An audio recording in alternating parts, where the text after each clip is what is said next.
Welcome to the Caregiver Release Podcast. I'm your host, Diane Carbo, RN, and today's episode is called A Daughter's Promise, Love and Loss in Lewy Body Dementia. This conversation is for every caregiver who has felt the heartbreak of watching someone you love change and yet continues to show up with compassion. My guest today is Kimberly Pellicore, a published author and caregiver who shares her deeply personal journey caring for her mother through Lewy body dementia. Through her story, Kimberly gives voice to the moments caregivers rarely say out loud. The grief, the confusion, the total exhaustion, and the fierce love that keeps us going. This episode is honest, tender, and grounded in real life. And if you're a caregiver listening right now, I want you to hear this clearly. You are not invisible, you are not failing, and you are not alone. This episode is sponsored by MyVitalVault.net, your all-in-one life organizer for aging adults and caregivers. It's designed to help you securely store your essential legal, medical, and emergency information in one easy-to-access place. Because when a crisis hits, being prepared can make all the difference. Join our Caregiver Relief community, a warm, welcoming space where you can connect with other caregivers, ask questions, share stories, and find support from people who truly understand. Visit community.caregiverrelief.com to join now, because caregiving is one of the hardest and most meaningful things you'll ever do, and no one should have to do it alone. And if this episode speaks to you, please take a moment to like, share, or comment. Every click helps us reach more caregivers who need encouragement, resources, and hope. Kim, thank you so much for taking time to share your precious story with my listeners. I'm glad that you were able to help us today, be with us today. Thank you for having me. I sure do appreciate it. Now, before we talk about the book and the diagnosis, can you tell us a little bit about your mom, who she was before Lewy body entered your lives? Sure. So my mom was diagnosed at age 69. From there, going backward is where I'll reference. She was a very intelligent lady. She taught preschool, high school, and college throughout her teaching career. She loved to shop. She loved to find, she knew the word for finding a really good handbag and was always on the search for one. It's a valuable tool I learned from her. She loved peanut butter and pickle sandwiches, which has also become one of my favorites. Don't knock it till you try it. My dad ate peanut butter and pickle with Ritz cracker. Oh, I'll have to try that. That sounds good too. Just, it's a Pittsburgh thing, I think, but I didn't mean to disrupt you. No, but you're fine. You're fine. Tell us about your mom. Yeah, she's just a very sweet and caring lady, always super supportive of everything my sister and I did together. Just really taught me what it is to be a good woman and a good mom and a good wife. God bless her. Kim, do you remember the moment when you first realized something wasn't right? What were those early signs like for your family? So for us, it was the only kind of tip off we had. It was in December of 2019. My dad was out of town, and my sister and I met with my mom to talk about what we were going to be doing during the December break for Christmas and birthdays and whatnot. She was a very organized lady, loved calendars, always liked to plan ahead, and very meticulous in her planning. And when we sat down with her to plan, we'd be talking one-on-one, and she would say December 4th at 4 p.m. She's, oh, that sounds great. I'm open that day. And then she would start writing down on November 28th or a different date than what we said, a different time, which is very unlike her. And it happened repeatedly, a couple times in a row. And then she just kind of got to where, oh, she's been a long day. I'll fill these in later. Let's just do an email and I'll do it later, which seemed odd at the time. I knew something was a little off, but I didn't give it too much thought. Yeah. And then my dad just started noticing a couple of little things. So I had a conversation with her about maybe going to have it checked out. And it was a hard conversation to have, I'm not going to lie. She was really scared, I think, to go have it checked because I think she knew probably something was wrong.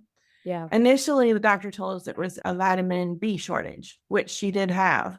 And she did an injection or two, and we noticed a marked difference. It was much improved, but that only lasted for a couple of months. And then during the pandemic and social isolation, my dad came in the kitchen one day and she had all of her pills spread out over the kitchen table and counter and just looking at them like she didn't know what they were, what to do with them. And that's when we started noticing something was definitely off. Oh, yes, yes. Lewy body dementia is often misunderstood and misdiagnosed. What were some of the biggest challenges in getting clarity around your mom's diagnosis? So I think for us, even though it took a long time, I think we were very blessed. So when we first noticed the vitamin B shortage, she took the injections for that. Things got a little bit better. Then when things got worse, they went ahead and they did an MRI and blood work. Blood work came back clean. MRI came back clean. And so they referred us to a neurologist. And I'm speeding this up dramatically because it was during COVID when the healthcare system was already completely taxed as it was. Then we saw the neurologist and she said, I don't know if you're familiar with it, but a lot of patients do something called show timing, where when you go into an appointment, they're the picture of health and organization, and Oh, it's yes. wild. It's wild.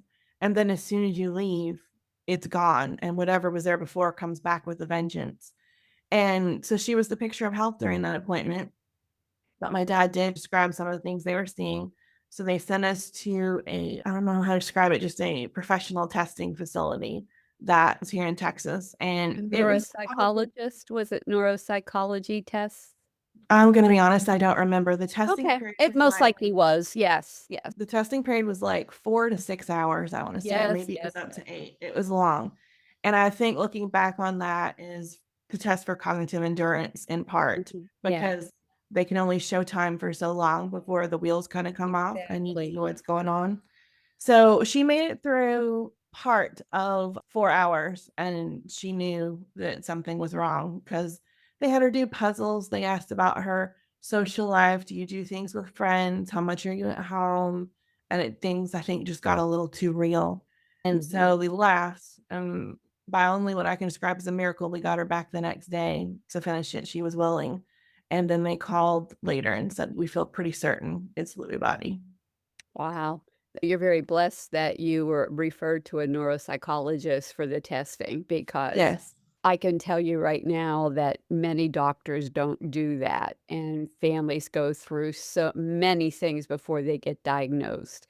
Yes. It's very challenging. It's So, heartbreaking. oh, it is. It absolutely is. A lot of times people are diagnosed with a mental health dis Yes. condition first. Oh, Uh-huh. it's this or that, or it's anxiety. They're just under a lot of stress, Right. and it's sad because our medical delivery system poo-poos people. Yes. In reality, though, you're only given Medicare reimburses for 15-minute visit. And what during that 15-minute visit, you're supposed to tell the doctor what's wrong. They have to assess you, diagnose you, decide on a treatment or further testing, and then document all that before they go on to the next patient. So in That's reality, wild. it's just our doctors don't even, and any patient can look good for 15 minutes. Sure. Yeah, and the show timing is very real. I've seen it Yes. millions of times, and it's just frustrating. One of the most heartbreaking moments you describe is when your mom no longer recognized you. How did you cope emotionally with that loss while continuing to show up as her caregiver? So in the beginning, it was very hard, extremely difficult. However, after that, it became clear that I could keep making it an issue that would prevent us from connecting and that caused her obvious discomfort and heartache. Or I could kind of just suck it up, buttercup, and move on because really who I was to her needed to not be important. What needed to be Yeah. important was that I was a safe person.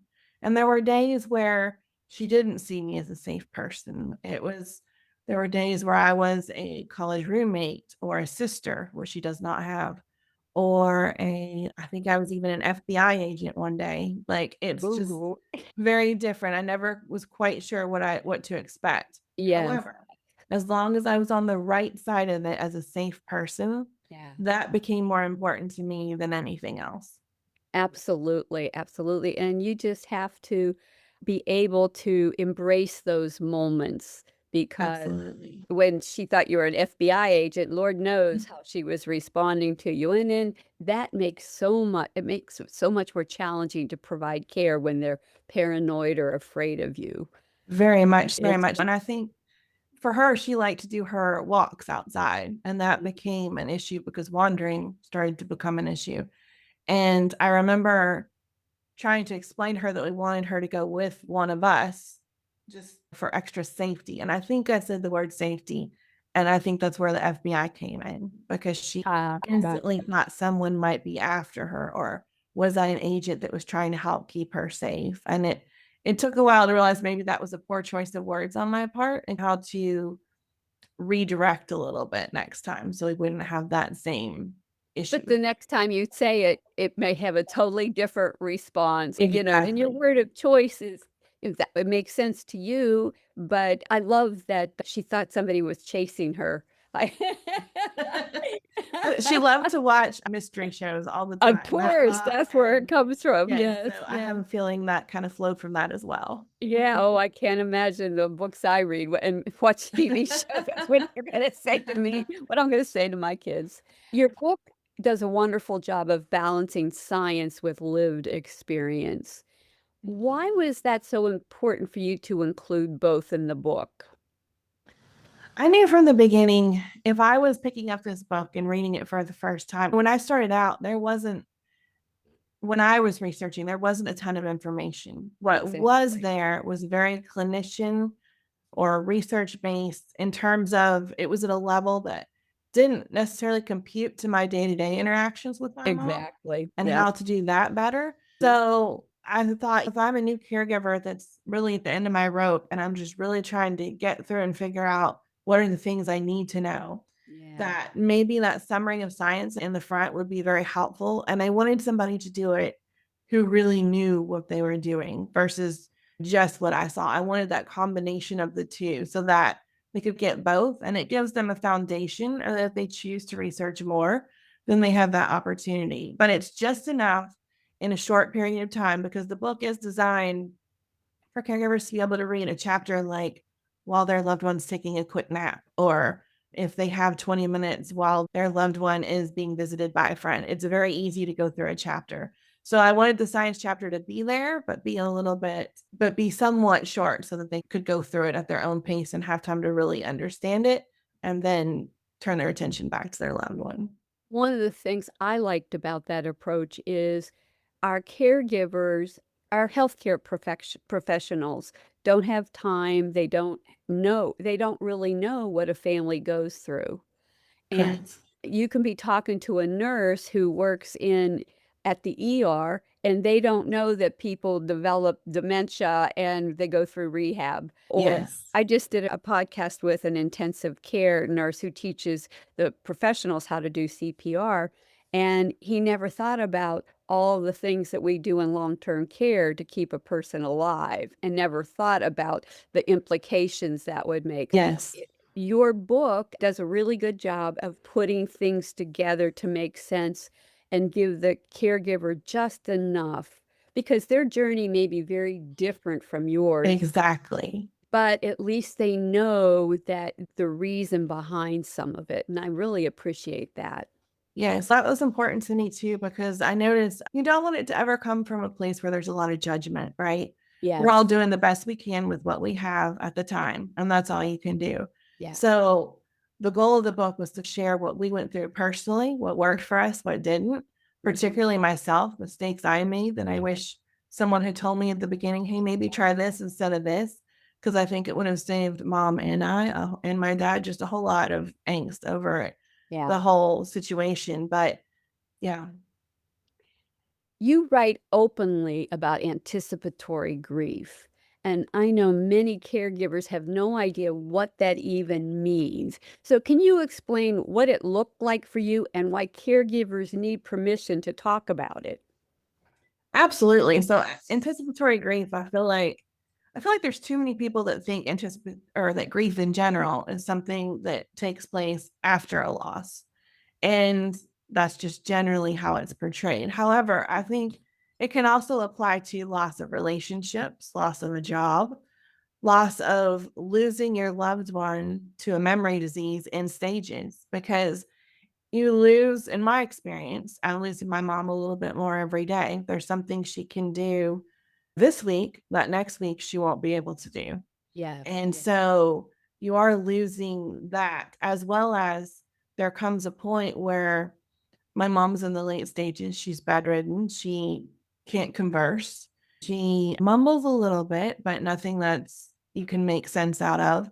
She needs help being fed. She can't do that. Like, it's a full-time job to care for her. And it feels each of those stages that she's unable to do something, it's like a new loss, a fresh loss. And so Hmm. you're dealing with those tiny stages, as well as the empty chair at the table at Christmas gatherings. Because and it's different for everybody. For my mom, checking her out of the facility causes far more angst and frustration.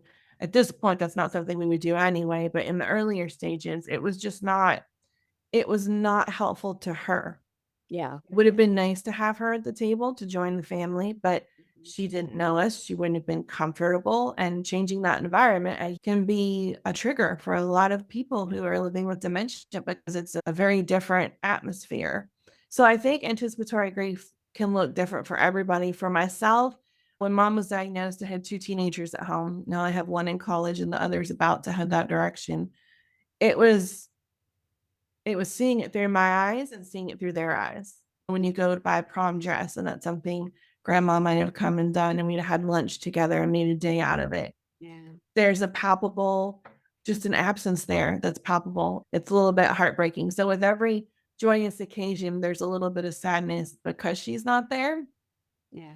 And I think anticipatory grief is very normal. I don't think it's something we should feel Absolutely is. right. I don't think it's Yeah. something we should feel shameful about.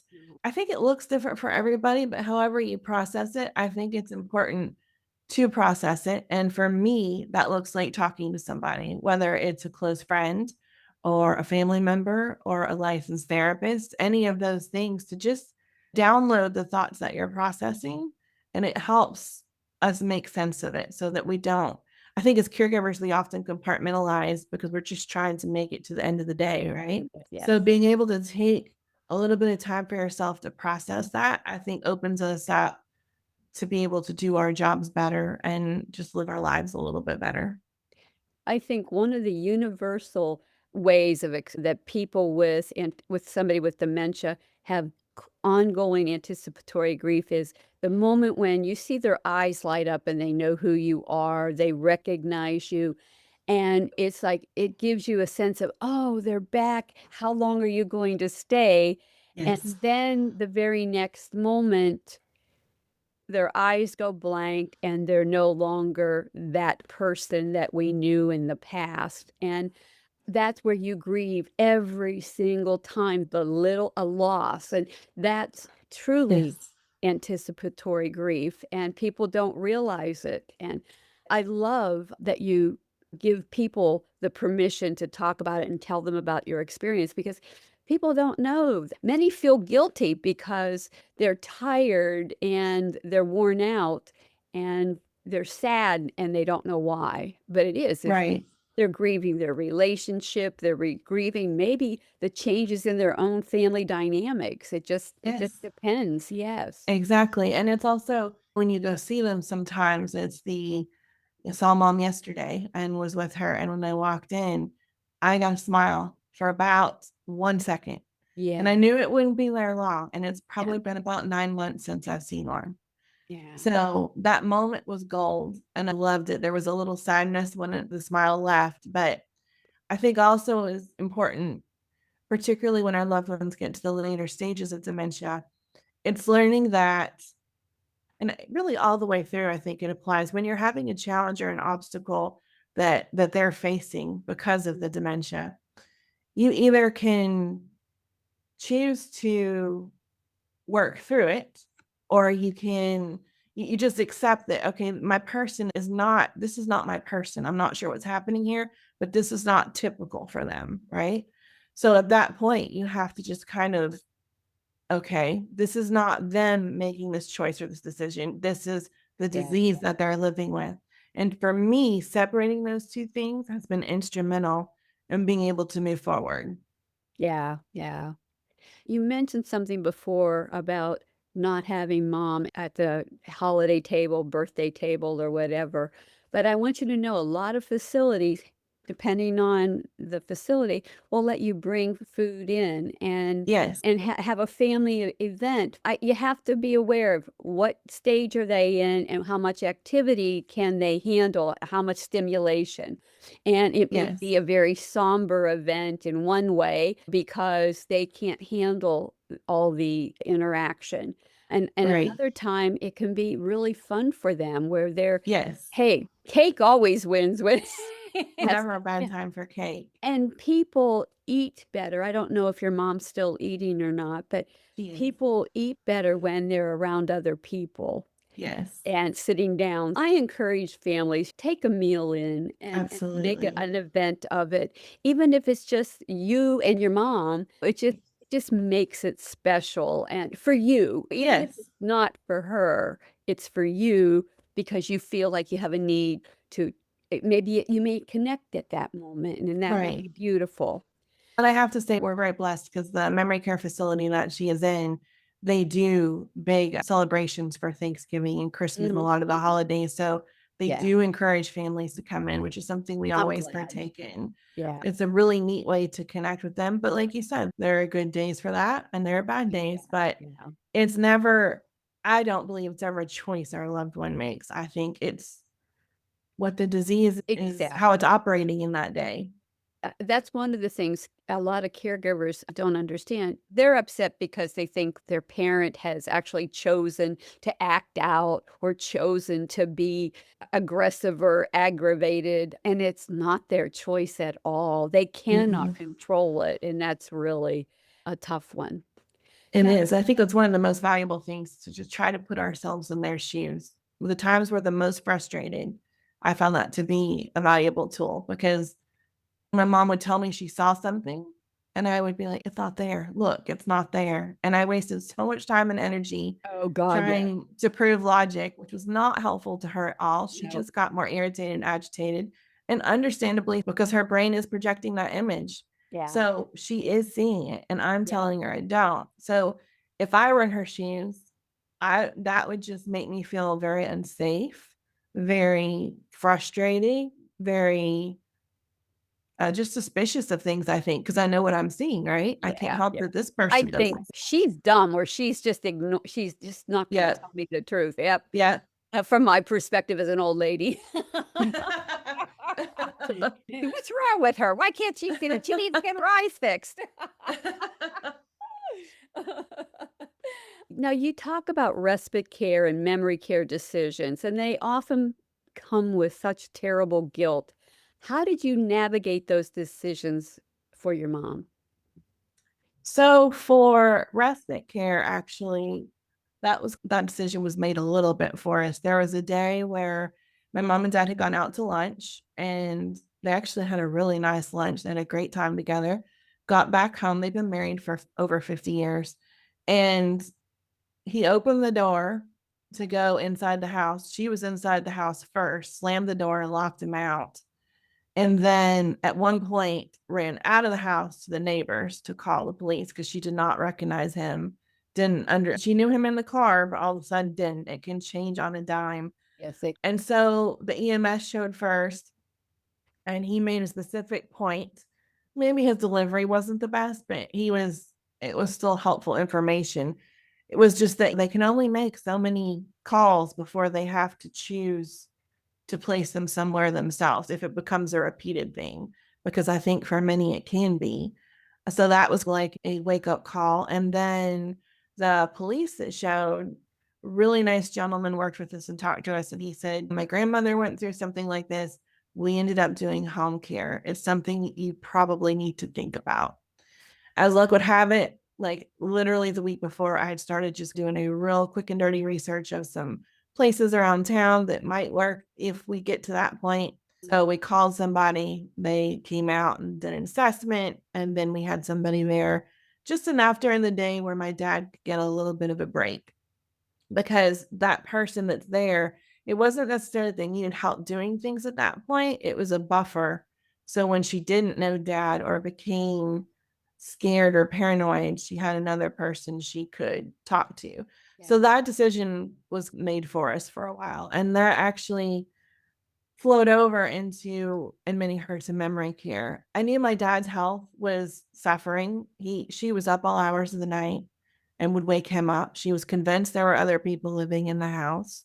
Yeah. She struggled a lot and it was hard on him. And at the time, he was also being treated for prostate cancer. So he was Oh, dealing with that as well. It was a lot. And then the caregiver one day sat down with dad and said, I think it might be time. And that was when we started having those conversations. And the caregiver became a dear friend. She took wonderful care of mom, befriended her, and was also really good to the rest of the family. So having that professional vote of confidence yes. told us, I think we already knew it. And that was just encouragement of, okay, it's time. And then when we made the decision later, I guess I only live about 5 minutes away from my parents, but it had gotten a lot harder than dad was letting on. I saw them every day, sometimes multiple times a day. But in the nights where it can be the hardest because of Yeah. sundowning and a whole bunch of other things, it just became really difficult and was severely impacting his health. And it was time. She needed more care than what we physically could provide. Yeah. She would become very anxious and needed medication for some of that. And when you go see the neurologist at an appointment, they can prescribe something, but they don't see how that impacts them or how it might need to be adjusted, the medication. And when you're in a place of care like the memory care facility, that's something we chose one that had a psychologist there so that they could look at things and monitor and see this is working, this isn't. What if we shift this dosage to this much? It just became a no-brainer for us because it was time. And I know that not everybody is fortunate enough to be able to do that. And my heart goes out to them because I'm not sure how we would have handled that. But it's Well, I encourage people don't want to sedate their loved one. I sure. get that. I absolutely do.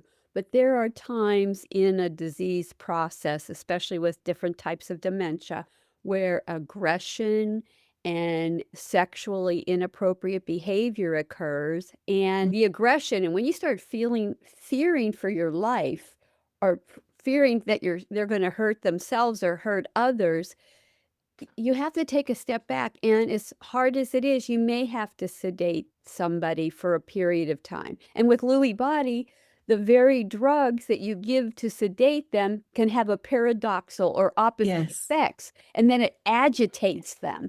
And then you go, "Oh, Yes. damn, what did I Exactly. do?" It's such a mess. It Yes. And is. so I went and I toured several facilities because dad was always busy with mom. So I tried to visit most of them and narrow it down and then say, these are my favorites. Why don't you go visit these and see what you think? Yeah. And I would try to show up in most cases if I could unannounced. I wanted to see what was Yeah. going on in the home and Yeah. who was being taken care of and how they responded to residents as well as family members. And then specifically, I remember having a conversation with the executive director of one place. And she just made it sound like if they just get too aggressive, we'll just care how she put it. But basically, she was insinuating we'll just sedate them. And I said, but what are you trying like before you do that? Because Yeah. dementia is hard. Like they can't help it. I don't want her drugged for something that she can't help if it's not a problem. You understand? That was one of my primary concerns when I was looking at homes. And I was very pleased to find several that said, this is not, we understand this. We work with people that have memory loss or dementia or different things where it does affect their personality. And to sedate them is not the first line of action. These are the things we go through first. And if and only if we cross this line, then we may have to talk about that. They call it chemical restraint in the facilities, but I will tell you, just as a facility was saying they don't want to sedate, if your loved one starts having terrible behaviors, they're gonna Sure. kick them out, just no and not Yes. give you a second thought, and those are the hardest types of patients to place, and with Lewy body, it's always a challenge because you just don't know what you're gonna get, and it's hard. But I will tell my listeners out there, you have resources out there. You've got Kim's book. I'm here with lots of information. Ask and let us help you, teach you to advocate for your family member, because that's the Yes. most important thing. Now, Absolutely. Kim, your writing became your way of processing this journey. How did putting words to paper help you survive some of the darkest moments? When I started writing, it was almost just putting thoughts down to paper. There wasn't a ton of organization to it. It was just for me to process. I'm an external processor. So was doing that. And throughout the journey, there were a couple other friends locally that were experiencing, I had, I think, two that Lewy body became a part of their journey with their parents. And then others had different kinds of dementia or other things. And there's more people struggling than you think. Oh, And because there's so much, I don't even know there's so much shame as caregivers to talk about it, but you're just afraid that nobody will understand what you hear at home and how that will come off during a conversation. yeah. So to be able to talk to somebody who shares those same experiences throughout their day made it easier. And I found I was getting through the grapevine, people would call and say, "Hey, can we do lunch? I got your name from so and I need to hear a little bit more about show timing, or what did Mhm. you pack for your mom to take to memory care, or different aspects of the journey." And I just thought, with the limited information that's heart based, caregiving based, boots on the ground based, I just felt like there was a need for that so that people would say, "Oh my goodness, my loved one does this too. And this is exactly how I felt. I am not alone. This is not just me." And there's a whole community out there. And I do think community is a tricky thing. I was involved in a caregiving group, which was a great group, but had a couple of individuals that were just mad at the situation. And I get that because I'm pretty sure I was there at some point as well. I think it's a Yeah. journey. You move through stages, but it became so consuming for them Yes. that it did not any longer serve me as a place to get positive feedback and, okay, yes, this is happening, Yeah. but how are we going to move through it forward in a positive way? And Well, so, that's a yeah, good attitude to have, and I can tell you, I tell my caregivers all the time, "Change your perspective, you change your life." And you yes, were willing to change your perspective. And those that are stuck in that, "I hate this, I don't wanna do this," they're reluctant caregivers, and they're also people that need lots of help, but they don't ask for it as well. mhm, They're embarrassed or they feel like a failure, so they put all this pressure on them. I'm glad you brought that up because I think it's important to know that you have to surround yourself with or get rid of the toxic people in your life. yes. Yeah, Yes, it's really definitely, because important. it impacts your journey. And if you're on a at the time of the caregiving group, it was during COVID, so it was virtual. I would just hang up and I would just feel, I don't even know the word, just almost devastated, just Yes, no hope. And I thought, I didn't start the call this way. So maybe this is not an outlet for me yes, at this time. And I exactly. really don't have much judgment towards the individual that was struggling because I know I've been in their shoes at some point myself. I think you all are. That's just, you when you first are finding out about all this, it's, there is anger. There's, why did this happen and take my loved one away from me as I know them to be? Yeah. But it's just learning to work through it, and that person just wasn't there yet. But for me, I had to draw that line in the sand and say, okay, but this, I wish her well on her journey, but I can't do that. Sadly, some caregivers never get beyond that, and I've seen it for decades, and I feel my heart goes out to those caregivers because they're killing themselves too Yes. with all that anger and rage, and it's not good for them. And Yes. And that's on top of the daily already, yes, activities yes, that you're yes, doing. It's already just yes. completely consuming. And when caregiving's consuming like that, and it is for all of us, there are many people that feel a sense of relief after their person dies. Yes. And I want my listeners to know that is not uncommon, and that doesn't mean Hmm. you're a bad person. It's just you have given so much of yourself for so long.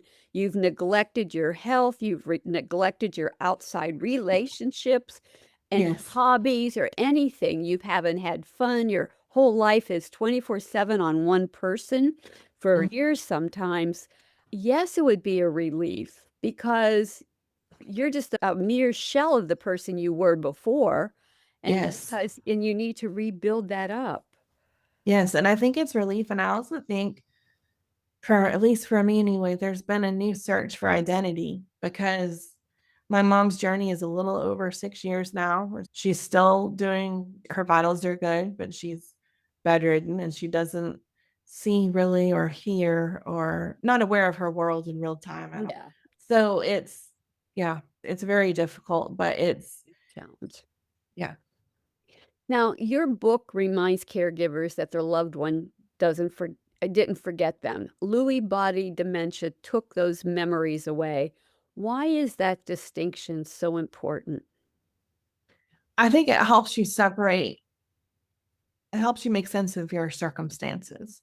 If you start to associate, my loved one doesn't remember me anymore, why doesn't she remember who I am? I'm her daughter of 40 years. And there, I think it builds resentment if you don't take a step back from the situation and look at it as in, I know my mom loves me. She would hate what this is doing to her and me, but she cannot help it. Quite literally, the Yeah. brain is an extremely, it's wild to just try to comprehend what all the brain, I mean, it runs everything in the body, but the things, the way it controls our thoughts, the way it can project images, it's just quite an amazing organ. Yes, So it is. yeah, I think it's just trying to realize that the disease is something that has become a part of your loved one's life. Your loved one is not the disease. Thank you. That's well said. Very well said. Now, for a caregiver listening right now who feels exhausted, heartbroken, and alone, what would you most want them to hear today? Oh, a couple of things. I would say that you're not alone. It may seem like it because there's voices that are trying to get their message out in the world. It's becoming less taboo. You hear voices like Emma Hemming Willis, Bruce Willis's wife, Susan Schneider Williams, Robin Williams's wife. You're hearing voices that are advocating and they're bringing the things that we're experiencing out from the shadows and into the light. And it makes it more acceptable to talk about. And it lets us know that there's a community out there that understands what we're going through firsthand. The Yes. other thing I would encourage is to find somebody to talk to, either a family member, a licensed therapist, a friend. Even if none of those are possible, you have a journal and write, just write and write, because still getting it out of your head and onto the paper helps you process it. Yeah. And I think just finding, lastly, just finding something that helps you get through. For me, it was my faith. I don't know what I would have done without it. And with my faith came an additional community that was helpful to me. So I think those three things, those are the areas that I would focus on, because you're not alone and you're doing hard and holy work. You're amazing.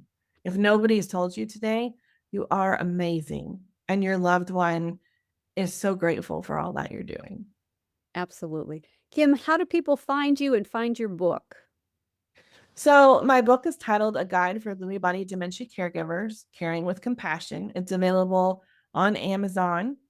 And you can also find me at kimberlypellicore.com. Great. I will have those on our website. I created a website with all this information on and links to your book and stuff. Okay, great. Thank That's you. great.